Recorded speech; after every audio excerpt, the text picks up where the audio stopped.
욥기 성경 4장 1절부터 11절까지 제가 읽어드리겠습니다. 대만 사람 엘리바스가 대답하여 이르되 누가 내게 말하면 내가 실증을 내겠느냐? 누가 참고 말하지 아니하겠느냐? 보라, 전에 내가 여러 사람을 훈계하였고 손이 늘어진 자를 강하게 하였고 넘어지는 자를 말로 붙들어 주었고 무릎이 약한 자를 강하게 하였거늘 이제 이 일이 내게 이름에 내가 힘들어하고 이 일이 내게 닥침에 내가 놀라는구나. 내 경외함이 내 자랑이 아니냐?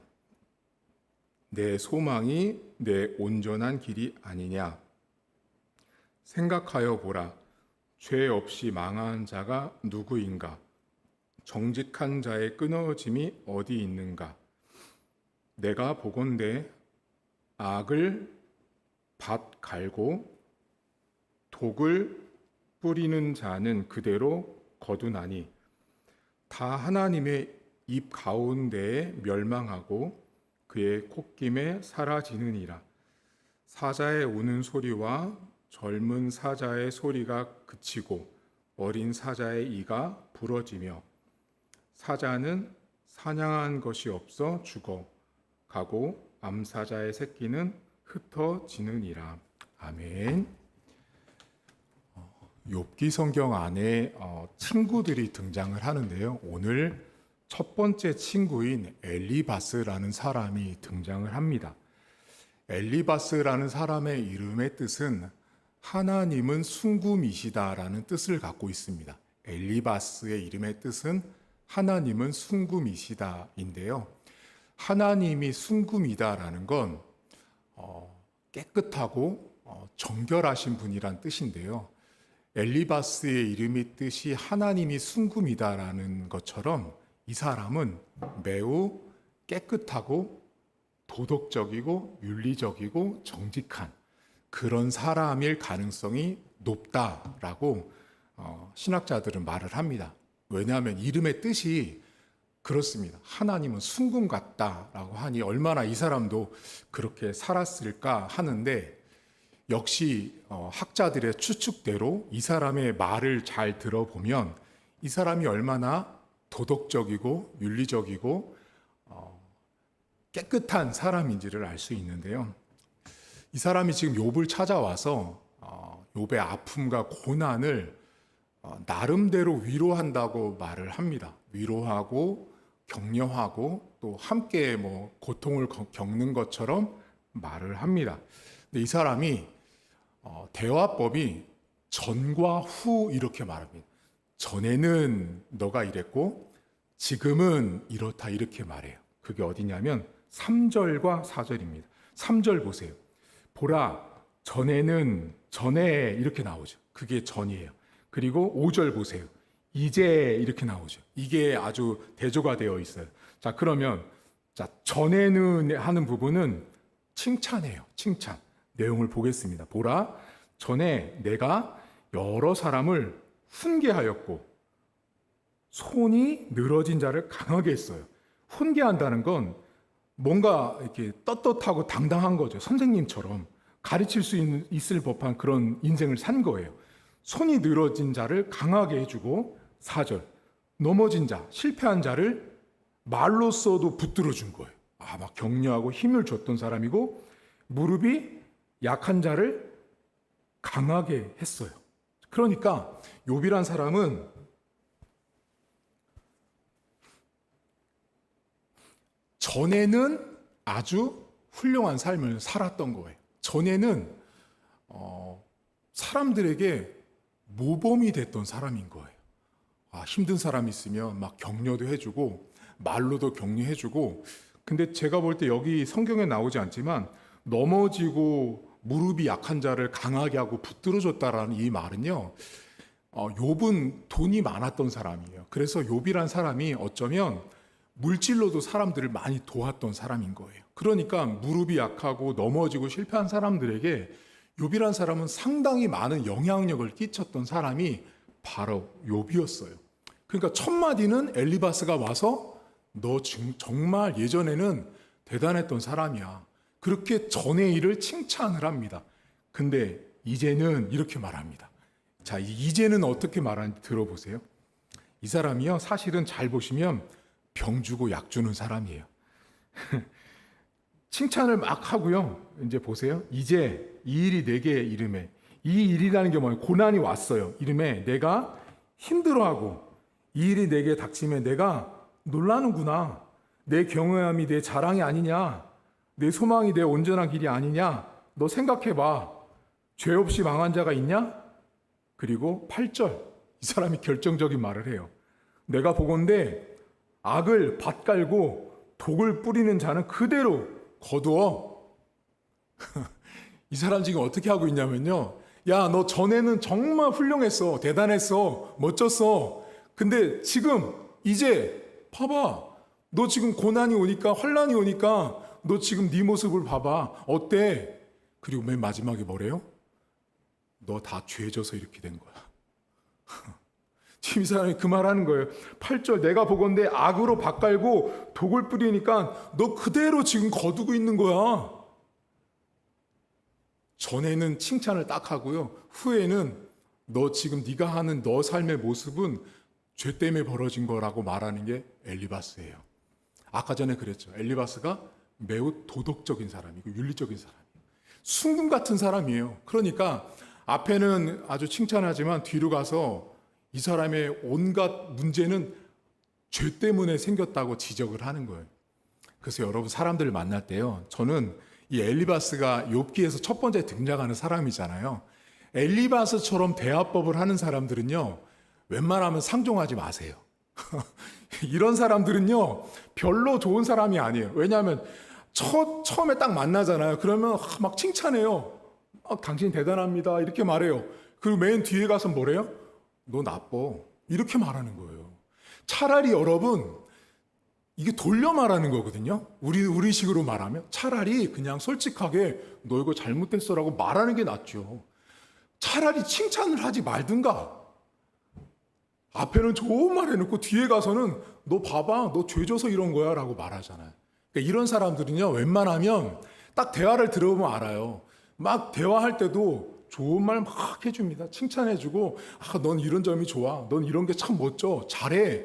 근데 뒤에 가가지고 진짜 하고 싶은 말을 하죠. 어때요? 사귀고 싶으세요?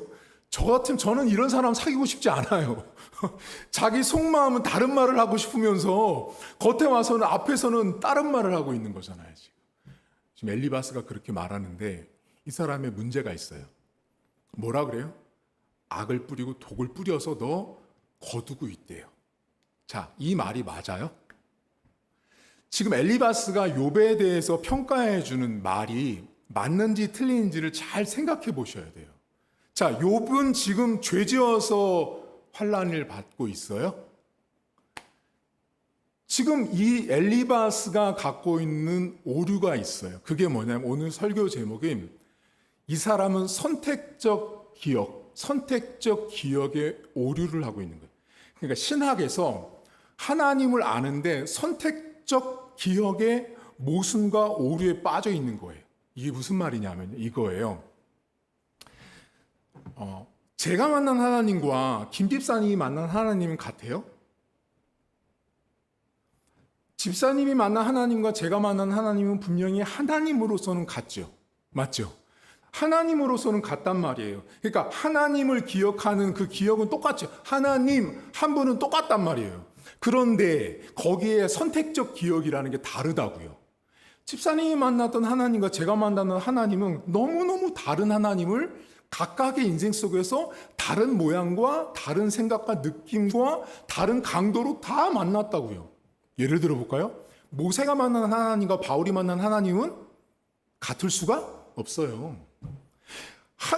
거기서 나타나는 하나님에 대한 기억은 모세가 선택적으로 기억하고 있는 하나님과 사도 바울이 기억하고 있는 선택적 하나님은 같을 수가 없는 거예요. 다르다고요. 그러면 지금 이 사람이 엘리바스가 무슨 말을 하고 있냐면 엘리바스가 선택적으로 기억하고 있는 하나님은 이런 하나님인 거예요. 어떤 하나님이냐면 죄 지은 대로 벌 받는 거야. 엘리바스가 알고 있는 하나님은 죄 지으면 반드시 하나님 앞에 벌 받는데 너 지금 죄 짓고 죄를 뿌렸기 때문에 너 지금 벌 받는 거야. 자, 그러면 여러분과 저는 알고 있는 진리가 하나 있어요. 욥은 죄를 지어서 벌 받는 것이 아니라는 사실이죠. 그렇기 때문에 지금 엘리바스가 알고 있는 이 선택적 기억의 하나님이 틀렸다는 거죠. 왜 틀렸죠? 엘리바스가 알고 있는 그 선택적으로 기억하고 있는 하나님을 욥에게도 적용하고 있는 거예요. 이런 사람들의 특징이 뭔지 아세요? 가다가 넘어져도 죄 지은 것이요, 감기가 걸려도 죄 지은 것이요, 코로나가 걸려도 죄 지은 것이요, 자식이 죽어도 죄 지은 것이요, 부모가 죽어도 죄 지은 것이요, 가다가 넘어져서 상처가 나도 죄 지은 것이요, 교회에 문제가 생겨도 죄 지은 것이요, 설교가 안 돼도 죄 지은 것이요, 전도가 안 돼도 죄 지은 것이요, 다 죄 지은 것 때문에 그런 거예요. 왜죠? 본인이 경험한 선택적 기억의 하나님을 일반화, 보편화시켰기 때문에 문제가 터지는 거예요. 그럼 역으로 뒤집어 볼까요? 이게 얼마나 심각한 문제가 있는지. 자, 그러면 엘리바스 말대로 제가 욥이에요. 엘리바스가 저한테 와서 너 죄 지어서 이렇게 된 거야. 그럼 제가 이렇게 말하고 싶어요. 아, 진짜야? 진짜 그런 거야? 그럼 어떻게 해야 돼? 그럼 엘리바스는 이렇게 말할 거예요. 회개해. 하나님은 도덕적으로 깨끗하신 분이야. 윤리적으로 깨끗하신 분이니까 회개해. 하나님 앞에 회개하면 괜찮아질 거야. 아, 그래요? 알겠어요. 당장 회개할게요. 얼마 동안 회개해야 돼요? 40일 금식 기도해. 엘리바스가 그렇게 알려줄 거예요. 그럼 저는 40일 금식합니다. 매일같이 새벽에 나와서 매일같이 기도하고 합니다. 근데 문제가 해결되지 않는다면 어떻게 하시겠어요? 엘리바스가 말하는 것처럼 죄를 지어서 문제가 터졌어요. 아, 그러면 그 죄를 회개하면 되겠네요? 회개했어요. 근데 그 문제가 여전히 남아있어요. 10년 동안, 20년 동안, 30년 동안 그 문제가 해결이 안 된다면 엘리바스가 적용하고 있는 하나님은 엘리바스의 하나님이죠. 우리 성도 각자의 하나님이 아니라는 거예요. 여러분들이 경험하고 있는 삶에서 수많은 일들은요, 여러분, 제가 만난 하나님은 제가 만난 하나님이에요. 제가 만난 하나님을 이 강단에서 우리 성도들에게 일반화, 보편화시키는 것은 목회가 아니에요. 목회는요, 목사의 신앙의 경험을 가르치고 알려주고 하는 것이 목회가 아니고요. 목회는 신학을 가르쳐주는 거예요. 이 강단에서 하나님이란 분이 어떤 분인지를 알려주는 것이 목회예요. 근데 그러므로 강단에서 목회자가 제가 경험한 하나님을 일반화해서 하나님은 이런 분이니까 여러분들은 이렇게 하세요라고 말하는 것이 곧 엘리바스가 욥에게 하는 거랑 똑같은 거예요. 죄 졌으니까 회개해. 그 문제는 죄 때문에 그런 거야. 여러분, 어떻게 그걸 다 알아요? 저는 모르겠던데요. 여러분 삶에 일어난 수많은 문제와 사건, 사고들이 왜 생겼는지 아는 사람이 세상 천지에 어디 있어요? 모른다라는 것입니다. 우리 인생에 벌어지는 수많은 일들은 우리는 모릅니다. 우리 인생에 벌어지는 수많은 일들, 여러분이 기억하고 있는 하나님을 다른 누군가에게 강요하지 마세요. 너 이 문제 터졌잖아. 내가 볼 때 내 경험상 너 그거 회개해야 돼. 맞아요. 자, 그거는 내가 회개해서 그 문제가 해결된 경험이 있을 수 있어요. 그것이 내 안에 있는 선택적 기억이에요. 그 기억을 저 사람한테 너도 그렇게 해봐. 너도 그렇게 해보면 될 거야 라고 했는데, 만약에 여러분 문제가 해결이 안 될 수도 있다라는 걸 알아야 되는 거예요. 그 문제가 해결이 안 됐을 때는 뭐예요? 그럼 내가 알려준 하나님이 틀린 거네요. 그럼 하나님이 죽은 거네요. 하나님이 역사하지 않는 거네요. 하나님은 신이 아닌 것이 돼버리는 거예요. 심각해지는 거예요. 신학적으로요. 따라서 강단에서 목회자들이 목사가 경험한 하나님, 신앙을 가르치는 것이 아니에요. 목회는, 교회는 신학을 가르쳐주는 곳이 목회고 교회인 거예요.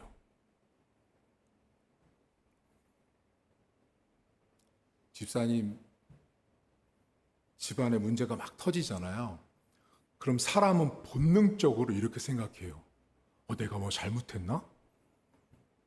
아니요. 그냥 감기 걸린 거예요. 손 안 씻어서. 코로나 걸렸잖아요. 그러면 그 사람, 죽었던 사람들은 얼마나 심각한 죄를 지었길래 아픈 거예요? 아니에요.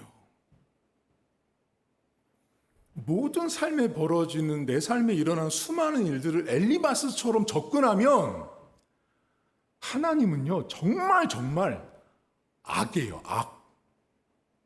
내가 지은 그대로 만약에 갚아주시는 하나님이라면 이 땅에 살아있을 존재가 어디 있어요, 여러분? 엘리바스가 범하고 있는 하나님에 대한 선택적 기억의 오류를 범하지 않아야 합니다. 내가 만난 하나님, 내가 경험한 하나님이 보편화되고 일반화되고 누구나에게 통용될 수 없다라는 거예요. 제가 이 강단에서 여러분들에게 오늘 엘리바스를 통해서 알려주고 싶은 것은 하나님은 각자 인생에 따라서 일하시고 그 사람에게 필요한 대로 상황에 맞춰서 역사하신다는 사실을 기억하십시오. 그리고 모든 문제를 죄로 가져가지 마세요. 모든 문제를 죄로 가져가면 답은 없습니다. 자, 여러분이 모든 문제를 죄로 가져가잖아요. 그럼 어떻게 돼요? 판결밖에 남지 않는 거예요. 땅땅땅 10년, 땅땅땅 무기징역, 땅땅땅 사형. 그게 모든 걸 죄로 가져갔을 때 나타나는 증상이에요. 근데 성경은 그렇게 말하지 않아요. 모든 것을 뭐로 가져가냐면 은혜와 십자가로 가져간단 말이에요.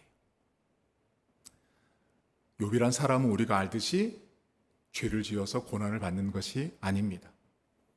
여러분들에게 일어난 수많은 문제들은 여러분들이 죄를 지어서 나타난 문제가 아니란 사실을 기억하시고, 내가 만난 하나님이 귀한 것처럼 남의 하나님도 존중하십시오. 그리고 내가 만난 문제 해결점이 저 사람에게도 동일하게 나타날 거라고 나의 선택적 기억을 모든 문제에 적용하는 모순을 범하지 않기를 주의 이름으로 축복합니다.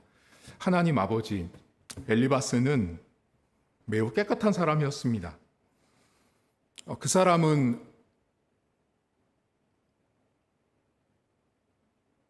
악을 뿌려서 죄를 범해서 모든 문제가 생겼다라고 생각하는 사람이 엘리바스였습니다. 하나님, 기독교인들 가운데 이렇게 신앙관을 갖고 있는 사람들이 너무나 많습니다. 심지어 목회자들까지도, 장로들까지도, 권사들까지도 무슨 문제만 터지면 죄를 지어서 된 거로 알고 있는 사람들이 너무나 많습니다. 하나님이 그렇게 옹졸하신 분이 아닙니다. 우리 인생에 벌어지는 수많은 사건, 사고들이 다 죄 때문에 벌어진다면 이 땅은 존재할 필요가 없습니다. 하나님, 우리가 만약에 엘리바스처럼 나의 모든 문제가 죄 때문에 벌어져서 회개까지 했다면, 내가 돌아섰다면, 내가 다시 헌금도 열심히 하고 예배 생활도 열심히 하고 기도 생활도 열심히 하고 전도 생활도 열심히 했는데도 그 문제가 해결되지 않으면 도대체 우리 안에 벌어지는 문제는 왜 생긴 것입니까? 라는 질문이 우리 안에 끊임없이 들 것입니다. 하나님, 우리는 다람쥐 쳇바퀴 안에 있는 다람쥐가 아닙니다. 하나님이 우리를 그렇게 다람쥐처럼 쳇바퀴 안에서 끊임없이 죄 안에서 살아가도록, 죄 때문에 문제가 생겼다라고 우리를 쳇바퀴 안에서 돌리는 다람쥐처럼 우리를 취급하지 않습니다. 하나님 오늘도 우리 삶에 경험한 하나님은 모두가 다릅니다. 내가 경험한 하나님을, 내가 체험한 하나님을 다른 사람에게 강요하지 않게 하시고, 그것이 답인 것처럼 강단에서 말하는 목회자가 되지 않도록, 이 강단에서 신앙을 가르치는 것이 아니라 신학을 가르치는 목사로 제가 먼저 서 있게 하시고, 우리 교회 강단이 목회자들의 신앙을 가르치는 교회가 아니라 이 강단에서 말씀되어지는 그 신학적인 하나님을 올바르게 가르치는 교회가 되게 하시고, 그래서 교회 안에서, 우리 교회 성도들 안에서 올바르게 하나님을 깨닫고 알아갈 수 있는 은혜를 하나님 허락해 주옵소서. 이 시간 먼저 함께 기도할 제목은